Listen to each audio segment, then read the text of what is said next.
Ridley, lahir tanggal 23 April tahun 1958, umur 58 tahun, adalah seorang jurnalis Inggris dan aktivis terkenal Partai Penghormatan karena penangkapannya oleh Taliban dan berpindah agama ke Islam setelah dilepas Taliban. Suaranya lantang menentang Zionisme. Dulunya, Ridley mempelajari Al-Quran dengan harapan akan menemukan satu perintah Tuhan yang memperlakukan wanita sebagai kaum kelas 2, yang dapat saja disakiti seenaknya oleh kaum laki-laki. Dulunya ia juga menganggap bahwa jilbab adalah untuk menutupi berbagai memar bekas kekerasan dalam rumah tangga. Namun, setelah mempelajari Al-Quran dengan sungguh-sungguh, mantan tawanan Taliban ini justru menemukan senarai ajaran luhur di dalam Al-Quran bahwa sesungguhnya, wanita itu diletakkan dalam derajat tertinggi dalam kehidupan rumah tangga, ujar Ridley seraya menampakkan senyum. Di sekitar wilayah bekas komplek bangunan gereja Christian Priory yang kini telah berubah menjadi Masjid Sultan Selim, seorang wartawan Sunday Express yang telah menginjak usia 48 tahun bernama Yvonne Ridley mengisahkan perjalanan rohaninya semenjak ia mengikrarkan diri menjadi Islam.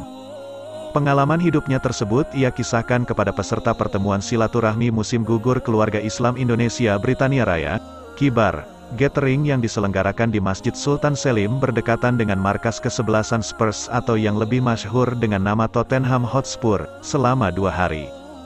Dalam pertemuan itu, Yvonne Ridley nampak menawan mengenakan jilbab warna hitam dan celana panjang yang dipandu blus warna merah hati. Sebuah jilbab modern yang diikat tersemat melingkupi bagian kepalanya. Ia terlihat begitu semangat menyampaikan segenap pengalamannya hingga seorang muslimah. Bersama dengan 2 wanita mualaf lainnya, Bernadette dan Elizabeth, Yvonne Ridley mengungkap dirinya memutuskan memeluk Islam setelah sekian lama terpanggil jiwanya untuk lebih intim mempelajari Al-Quran. Kesehariannya yang begitu sibuk dengan rentetan kegiatan sebagai aktivis perempuan yang tergabung dalam kelompok feminis sekaligus seorang jurnalis, Ridley mempelajari Al-Quran dengan harapan akan menemukan satu perintah Tuhan yang memperlakukan wanita sebagai kaum kelas 2, yang dapat saja disakiti seenaknya oleh kaum laki-laki, sehingga nikab atau jilbab dapat menutupi berbagai memar bekas kekerasan dalam rumah tangga. Namun bertolak belakang dengan harapannya itu, dalam mempelajari Al-Quran, mantan tawanan Taliban ini justru menemukan senarai ajaran luhur dalam Al-Quran, bahwa sesungguhnya, wanita itu diletakkan dalam derajat tertinggi dalam kehidupan rumah tangga, ujar Ridley seraya menampakkan senyum. Ternyata Islam memanjakan wanita untuk tak perlu dipaksa bekerja agar dapat mendidik anak-anaknya, agar terhindar dari minum-minuman keras, pornografi dan hal-hal lain yang dapat menghambat pertumbuhan remaja seperti yang tengah dikhawatirkan pemerintah Inggris, ungkapnya. Bahkan ditegaskan di dalam Islam, wanita merupakan tiang negara dan sesungguhnya surga berada di bawah telapak kaki ibu, ujar Ridley. Selepas mengikrarkan diri menjadi Islam, Ridley tidak hanya berusaha mendalami ajaran Islam lebih dalam, seraya membiasakan diri mengerjakan senarai kewajibannya sebagai seorang muslimah. Di samping itu rupanya ia juga turut membujuk dan mempromosikan Islam kepada orang-orang terdekatnya, dan atas izin Allah beberapa orang terdekatnya pun sudah menyusulnya menjadi mualaf. Satu pengalaman paling mengesankan bagi Ridley adalah ketika ia berkesempatan melaksanakan rukun Islam kelima ke Tanah Haram beberapa waktu silam. Ketika ia terlambat datang ke Masjidil Haram, mantan wartawan Al Jazeera ini akhirnya pun berlarian tergesa menuruni bukit dari penginapan. Beberapa ratus meter dari halaman masjid ia bersama puluhan ribu jamaah lainnya dicegat askar untuk tidak melanjutkan perjalanannya ke Masjidil Haram, hingga kisruh pun terjadi, keluh kesah dalam beragam bahasa, memprotes keputusan askar yang tak memperkenankan mereka menuju halaman utama masjid, yang memang telah dipenuhi jutaan umat manusia yang ingin menunaikan salat wajib. Ia pun menjadi salah satu wanita yang getol melontarkan keluh kesah itu. Namun ketika suara takbir tanda dimulainya salat asar telah berkumandang, secara serentak keributan itu pun lambat laun menghilang. Masing-masing dari jamaah yang semula kisruh memprotes keputusan askar mendadak luluh dan hening membentangkan sajadahnya. Mereka membentuk barisan baru, semuanya pun larut mendengarkan bacaan sang imam yang begitu syahdu melantunkan ayat-ayat Al-Quran. Ridley pun memetik ibrah berharga dari peristiwa itu, bahwa sesungguhnya Allah telah mengajarkan salat berjamaah sebagai suatu simbol agar umat tak mudah terpecah belah bila ia mengikuti pemimpinnya yang soleh dan alim.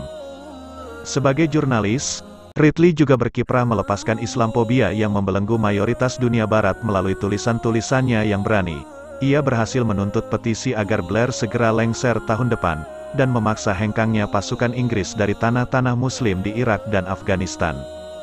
Ridley juga mengajak warga Indonesia bergabung bersama warga Inggris lainnya baik yang Muslim maupun non-Muslim untuk terus aktif menuntut dihentikannya peperangan di berbagai belahan dunia.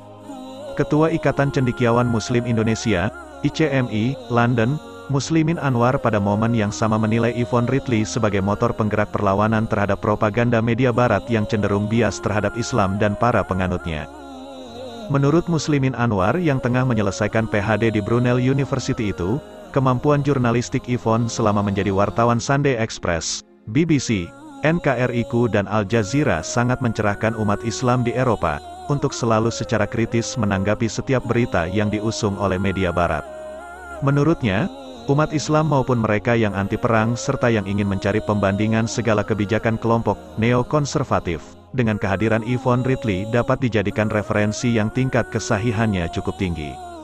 Sementara itu, Hamiyah Panama yang bersuamikan seorang mualaf Belgia mengatakan Yvonne Ridley memperoleh hidayah justru dalam situasi yang sulit dan setelah memeluk Islam pun dia masih mendapat banyak tantangan dari keluarga dan kawan-kawannya. Maka suatu pelajaran bagi kita yang telah berislam sejak lahir, yang menganggap agama Islam adalah hal biasa, sedangkan orang-orang semacam Ridley harus melalui banyak tantangan sebelum akhirnya cahaya Islam datang dan menerangi hati mereka.